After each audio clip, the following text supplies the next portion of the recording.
Magandang gabi sa inyong lahat. Ako po si John Luis G. Ubusa. At ako naman si Prince Lawrence Fornoles. At andito kami upang gawin ang tasa komunikasyong pananaliksik o kompan. At kasama ko po ngayon si Miss Rhea. Hello po sa inyong lahat. Ako po si Rhea Jane Reyes, 26 years old at ako po isang call center agent. Handa ka na po ba para sa mga tanong na ibibigay namin sa'yo? Ready na. Yan. Tanong mo na yan. Ito po ang una naming tanong. Ano ang interest mo sa trabahong ito? So, ang interest ko po sa trabaho nito is una, yung communication skills. So, nakakatulong po talaga siya. Pangalawa is yung sahod. Medyo mataas po konti yung sahod ng call center agent. Okay, next question po tayo. Ang pangalawang tanong po ay, ano ang pakiramdam kapag nagtatrabaho ka sa gabi at natutulog ka sa umaga? So, based on my experience po, to be honest, sobrang hirap niya, lalo na nung newbie ako. Grabe yung adjustment, especially po sa pagtulog. So, yung body clock niyo po is mababago since kadalasan po ng mga call center agent is night shift or graveyard. So, kailangan mo talagang mag-adjust. Pag sa umaga naman is mahihirapan kang matulog sa una at maingay din po yung paligid tapos mainit pa. So ayun, mahirap talaga. Okay, next question tayo. Ang ikatatlong tanong, paano mo haharapin ang isang galit na customer? So as a call center agent po, hindi po talaga maiwasan hindi ka maka-encounter ng isang irate customer. So ang ginagawa ko po usually is sinahayaan ko lang si customer na magsalita, and while he is talking, ang ginagawa ko is mag-type sa notepad ko ng mga possible reasons kung ba't siya nagka-encounter ng ganong problema. And then after his talking, yun po yung time na nag-empathize ako kay customer, tapos nire-reassure ko rin po na before we end the call, matutulungan ko siya at ma-fix namin yung problema. Okay, ang next question natin ay, ano ang gagawin mo kung ang isang customer ay nagtanong sa iyo ng isang tanong na hindi mo masasagot? So, usually, ang ginagawa ko pag ganon is tinatry ko pa din yung best ko na masagot yung question niya. Pero if yung question na is out of my scope or hindi na ako trained doon, ang ginagawa ko is mag-a-ask ako ng tulong sa TL ko. Pero if wala ng TL na available, ang kailangan kong gawin is i-transfer si customer sa right department. Pero if close na yung department kung saan pwede siyang tulungan, ina-advise ko kadalasan yung customer ko na mag-call back kinabukasan, tapos binibigay ko yung office hours nang matulungan siya sa question niya. Yun lang. Ang ating ikalimang tanong, Miss Rhea.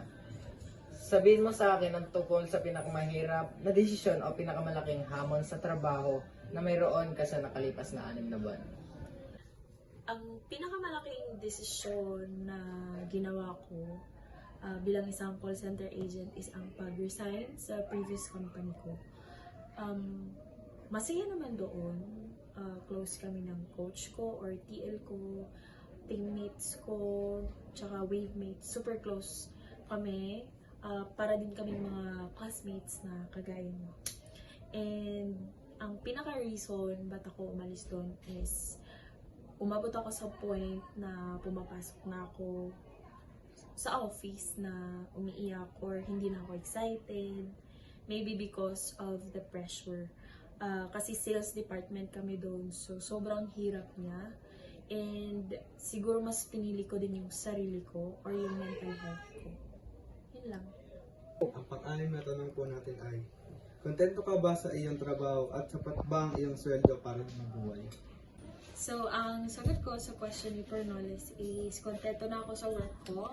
Masaya naman ako sa work ko ngayon, sa current company ko. Yung sahod, for me, kung ako lang, kung sarili ko lang yung bubuhayin ko, sobra-sobra na po talaga siya. Pero pag may pamilya ka na or may sinusustentahan kang mga anak or kapatid, hindi po talaga siya sapat. Like, kukulangin, lalo na pag yun lang talaga yung source of income mo. So, ayan, hindi po talaga.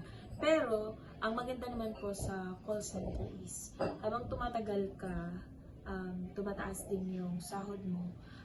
If ever man na hindi nag-increase yung sa company mo, you have an option naman po to apply sa ibang company na pwede kang makipag-negotiate ng offer nila. Which is maganda if may binubuhay kang anak or like family mo may binubuhay ka. So maganda yun. Yun lang. Let's proceed na po to the next question. Ano ang mga salik na nakakapekto at tumadlang sa iyo sa paggawa ng mas mahusay? So, based on my experience sa previous company ko, since napapansin ko na feeling ko hindi na ako nagpe-perform, ang main reason doon is yung pressure. Okay, ang pangwalong tanong po natin ay, ano ang pinakamahalagang kasanayan para sa isang kinatawan ng call center? So, ang sagot ko sa question na yun, for me, there are three most important skills sa isang call center representative. So, first, dapat marunong kang mag-English. Hindi siya kailangang fluent, pero as long as nakaka-intindi ka at nakaka-communicate ka kay customer, goods na yun. Pangalawa is, dapat marunong ka mag-navigate ng computer kasi yun yung pinaka-main equipment nyo sa trabahong iyon.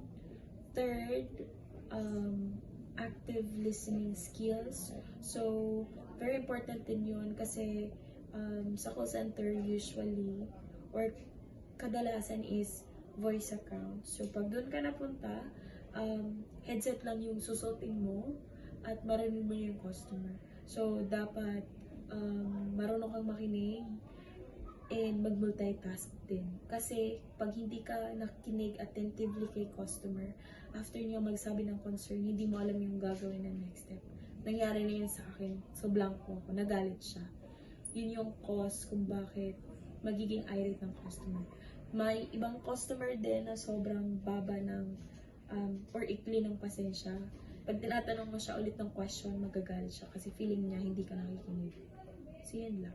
The ninth question is, paano mo pinangangasiwaan ang mga kliyente, lalo na iyong mga mapusok? So, based on my experience sa previous company ko, since sales department kami doon, sobrang daming ganong customer nang hihingi ng discounts, naghahanap ng sobrang murang deals. So, ang ginagawa ko is, tinatanong ko muna kung ano yung kailangan niya. For example, sa SIM plan, kung mas priority or mas gusto ba niya yung marami siyang data or more on calls or text siya. So, yun yung tinatanong ko para may idea ko kung ano yung deals na pwede kong offer sa kanya na pasok doon sa needs niya.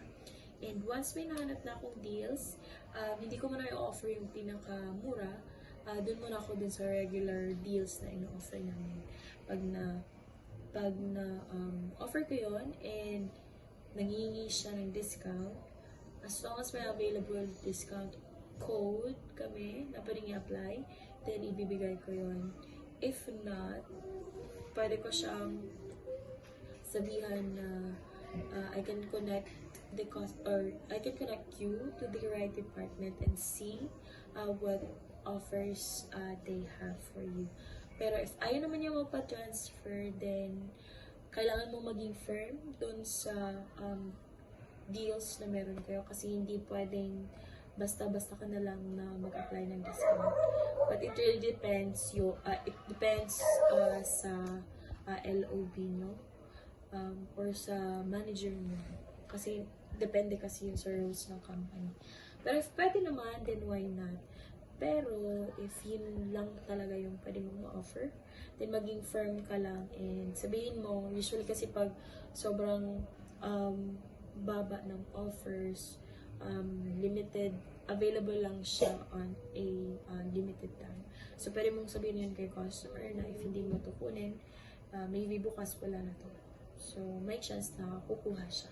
Okay, for the last question is, anong tagumpay ang pinagmamalaki mo? Because the last question is, sobrang nag-improve ko talaga yung communication skills ko.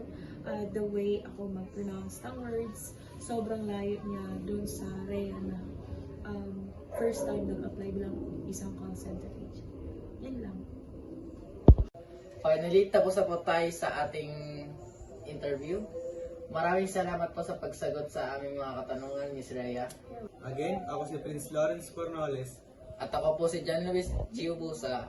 At dito po magtatapos ang aming interview.